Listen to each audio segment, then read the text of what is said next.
All right, welcome back and thanks for tuning in to video series part 2 of how to fight off weeds in your lawn. This one is a little more simpler than the first video, even though the first video is very simple itself, but this one is the best and simplest way to fight off weeds in your lawn. It's gonna take a little bit of time, but I'm gonna show you 2 products here that's gonna help you fight off weeds in your lawn. So stay tuned and let's go over that right now. You see 2 products in front of you. This one is the main event of the video here. This is the Spectracide Weed Stop for Lawns plus Crabgrass Killer. This is what I showed you in the hose-in sprayer. But this one right here is already a pre-mixed formula. This is ready to go. You just buy it off the big box store shelf. You can shake it up, hook up your nozzle here into the top. I already pushed this one in, but all you got to do is going to be a little piece here, pull it back and push in, and it snaps right in and it's ready to go. Now this one is the Snapshot, the AccuShot. They have the other one with the pump trigger. That one's about 10 bucks, I believe. This is about 20 bucks, but you're really paying for the automatic and the extended nozzle here. So all you got to do is hold the little trigger and it automatically squirts out. But I wanted to show you this Spectracide Weed and Grass Killer because a lot of people will say, okay, this is self-explanatory, but if you're new to the actual weed killing game, you might pick up the wrong product if you're not paying attention. These both products can be used in certain areas.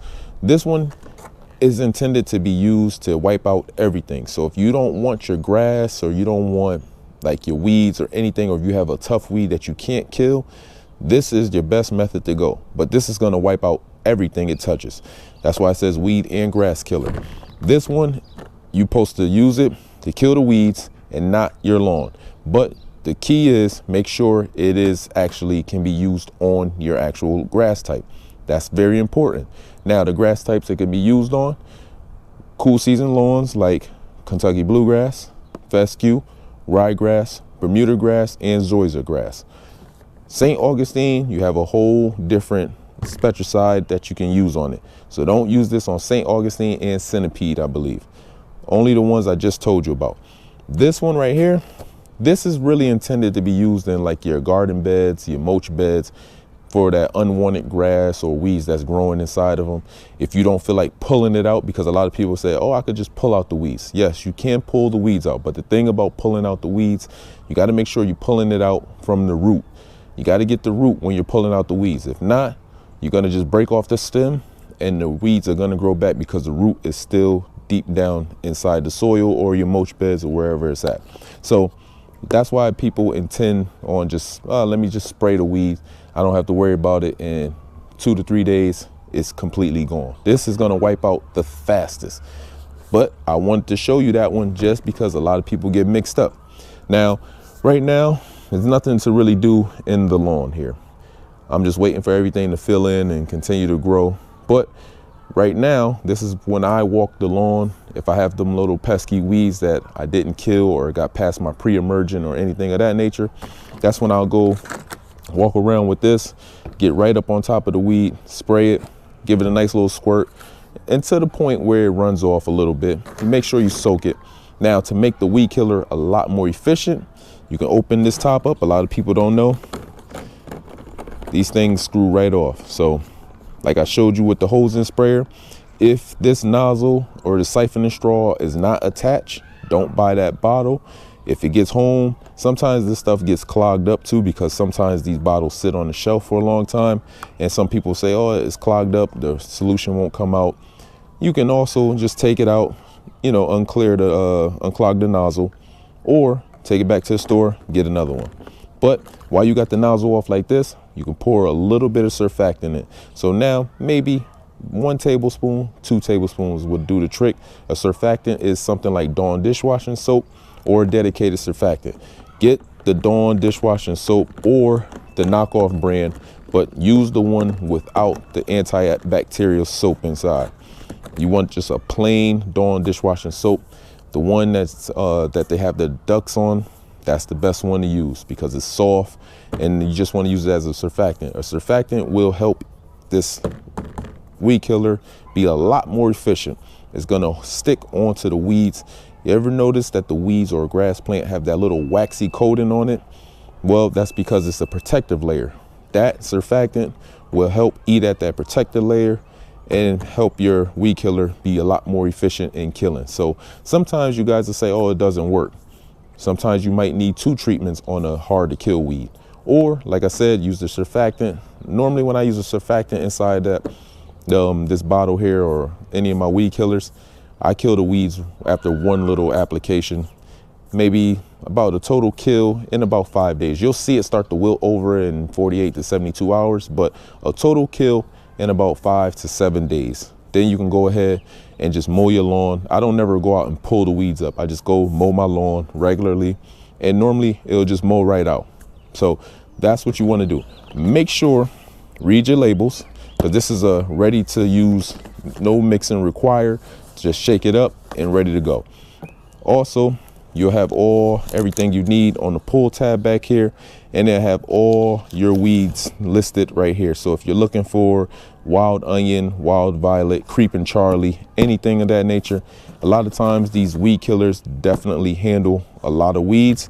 This one says it's going to handle about 470 plus weeds. This is an older bottle, so it says 250, but they updated the formula this past year or the year past, and now it kills over 470 plus weeds. So a lot of weeds are basically listed here. So, and I don't know every weed, only know the basic ones that I see all the time, like wild onion. I had some wild onion in the yard like a few seasons ago. Daffodils, dandelions always pop up. Clover always pop up. A lot of times these weed killers will handle those weeds. So you don't have anything to worry about. Make sure you're using this. A lot of these weed killers are heat activated. So using it between 45 and 90 degrees is optimal.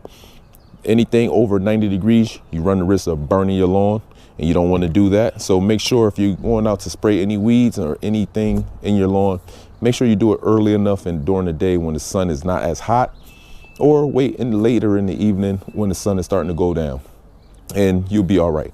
Let it sit and dry on your actual weeds. No rain in your forecast when you're spraying these products, so you don't want it to wash off. Most times these products dry on your weeds within 15 to 20 minutes. And after that, then it's rainproof. Like this one here, this is the toughest one. It's gonna rainproof in 15 minutes. So don't mistakenly spray something you don't want to kill, because it's over. It's gonna wipe it out. And then you'll start seeing results in 3 hours. It'll start to break down from the inside out of that weed or that grass, and you'll start to see it go limp, start wilting over, and then they'll start losing its color, start turning brown, shriveling up, and it's done.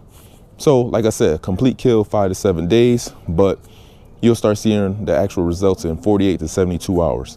So now that I don't have to do anything in my lawn, this is one of the times I like to walk around. So I'll show you a quick demonstration. I won't really use this one. I'm gonna use this one and show you that this one, what its intended use is. So let's go ahead and get to spraying some of these products, and then we can get you out of here. All right, so this is one of the areas that I refresh every year. This is underneath my deck here, and I always put down new mulch every spring and keep it fresh.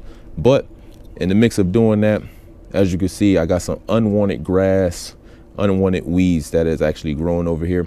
This is actually poena. So this one is a grassy weed, very, very tough to get rid of. You do not want poena inside your good lawn, because it's tough to get rid of. If you have a cool, especially if you have a cool season lawn. If you have a cool season lawn, this right here is not going to help at all killing poena. So that's when you will go ahead and start using something like this. This is a weed and grass killer. Like I said, this is going to wipe out anything. So if you don't want to wipe out your plants, any of your vegetables, anything like that, flowers, don't spray that weed and grass killer. Be careful with it. So this is what I would do. A lot of people always say, oh yeah, you can pull them out. Yes. See how I pulled that one out? That was easy. But like I said, you got to make sure you get the root. I actually did get the root on this one, because poena don't really root down too deep, so you can't pull them out. But make sure you get the root. Now, discard of this one, throw it, make sure you put it away from your lawn, because if you don't, you drop a weed seed in your lawn, it will grow back. But like I said, I don't feel like going around pulling out everything and doing all of that. So I'll go ahead and use something like this, the weed and grass killer, and I'll just give it a few squirts. Just a couple squirts, enough to wet it up, because then the product will be absorbed from the root system and kill from the inside out. And it's that simple. So you spray down a couple of those areas right there, and then you'll come over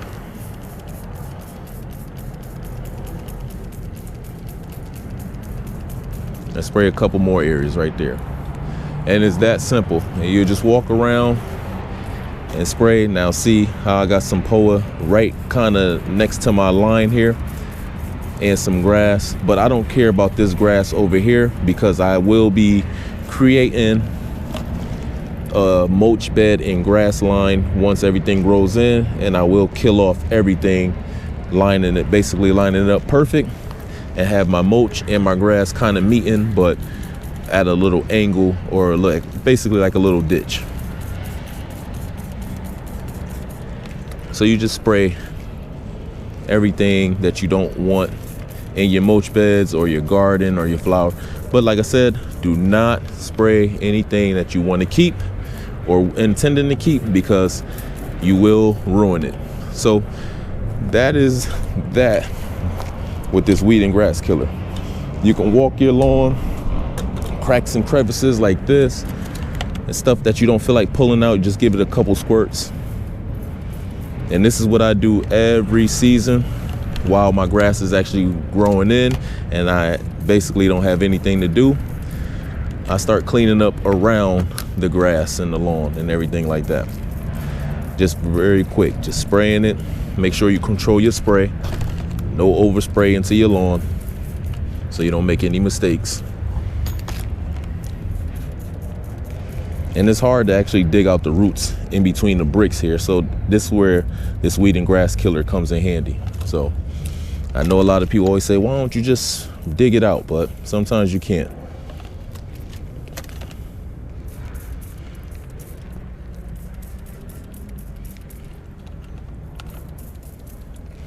And it's that simple with the weed and grass killer. Took me about a couple minutes to spray everything. And now that's all set. So now, all right, so now I'm gonna use the Spectracide Weed Stop for Lawns.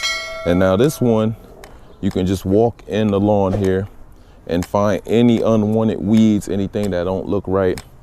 Something like nutsedge, crabgrass if you have it, daffodils, dandelions, creeping Charlie, wild onion, anything of that nature. I have a few little funny looking weeds here that are actually kind of growing up. Now people will say, like I said, they'll say, oh, pull it out from the root. Don't use the chemical. But if I don't get the root, it will grow back. So this is just for demonstration purposes only. Gonna take my Weed Stop for Lawns here. This is the automatic, and then get right up on it. Like I said, control your spraying and just spray it just a little bit. That's all you need. And you're good to go. This, if you use it the right way, it will not kill your good grass, but you got to make sure it can be used on your grass type. And like I said, it's going to kill from the inside out, from the root inside out.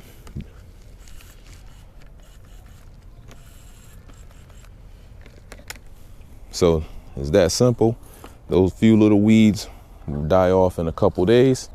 All right, so I hope I answered any of you guys' questions about any of these two products here.